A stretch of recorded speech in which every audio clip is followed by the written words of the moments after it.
Your Serene Highness, Your Eminences, Your Excellencies, Mr. Deputy Speaker, Field Marshal, my Lords Bishops, Reverend Fathers, Knights and Dames, ladies and gentlemen. But there's some introduction. You are all most welcome. As delegate for Great Britain and Ireland, it is my distinct pleasure to start by thanking our host for this evening, the Ambassador and my good friend Janos Chak, for hosting us this evening. Your Excellency, we very much appreciate your support for the Order at this time. It is also for me a great pleasure to be in an embassy of a country which I've enjoyed a 25-year association with, having, as you know, lived, worked and studied there. I count myself fortunate in also having been able to witness, sometimes at first hand, some key moments in modern Hungarian history. And much like elsewhere in the region, I have no doubt that faith played a significant part in empowering the Hungarian people to stand up against totalitarian oppression and dictatorship, which in turn led to democracy and freedom. I might also add, a number of us last night were at the investiture of Anne Widdecombe, a former Conservative Member of Parliament, as a papal dame. And among the guests was the former Prime Minister, Sir John Major. And it suddenly brought back to me, meeting him, a very amusing tale that occurred during my time as a student in Hungary, which was when we suddenly had an announcement from our lecturer that all British nationals had to report immediately to the lecture hall where the rector was going to address us. Well, for many of us, we wondered, had we turned up late for an event? Did we do badly in our examinations? Or we had no idea what the reason was.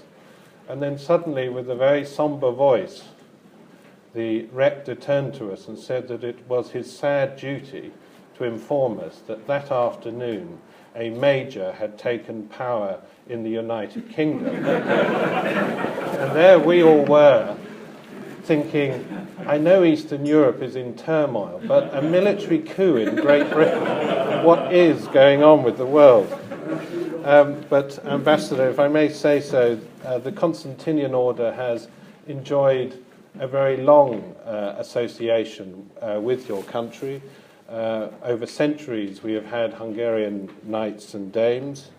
More recently, the order was formally recognized by the Hungarian government by decree of the President of the Republic. In 2010, our Grand Master, Prince Carlo, Duke of Castro, and our Grand Prior, Cardinal Martino, were invited officially to your country, and I know how much they appreciated that visit. And also today, my counterpart as delegate for Hungary is the Deputy Prime Minister of Hungary, Dr. Zsolt Semjan.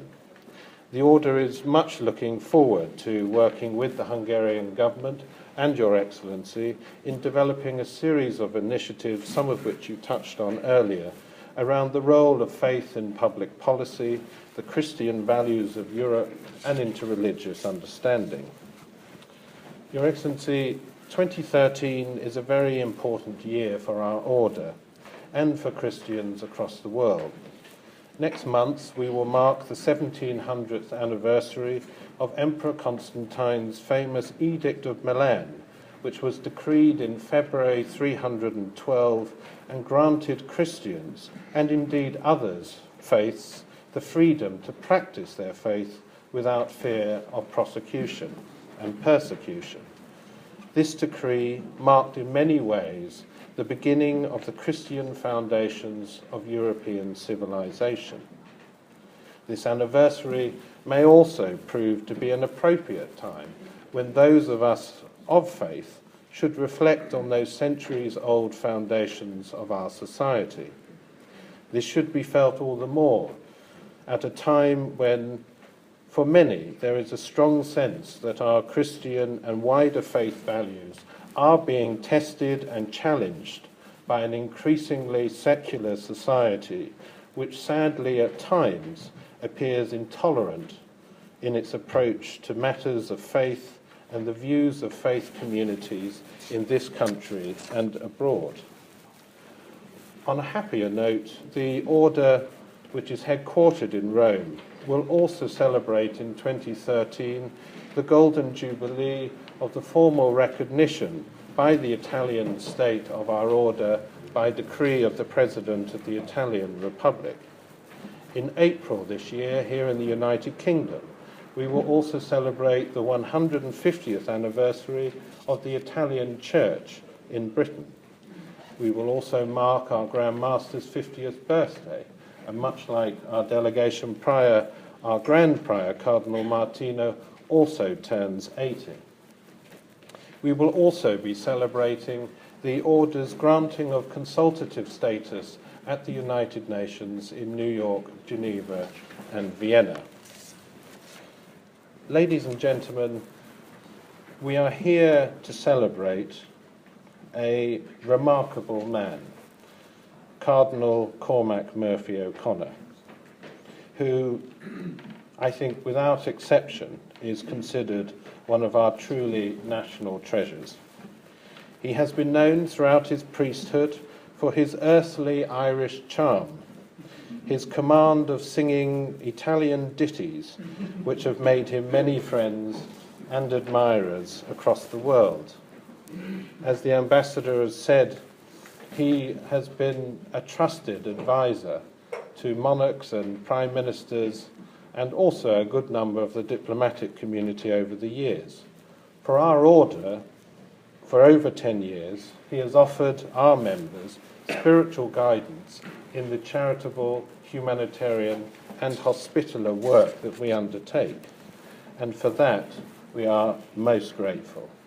He is a voice of reason and of common sense, and for what many in Rome still feel today to be a welcomed breath of fresh air.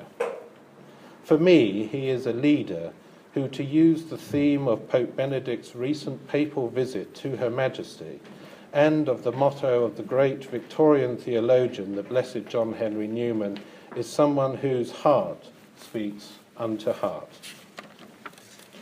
Your Excellency, Your Eminence, distinguished guests, I am delighted to announce that our Grand Master and our Grand Prior extend their special wishes to you all this evening. And I would therefore like to present on the Grand Master's behalf to the Ambassador a small token of the appreciation of His Royal Highness and His Eminence.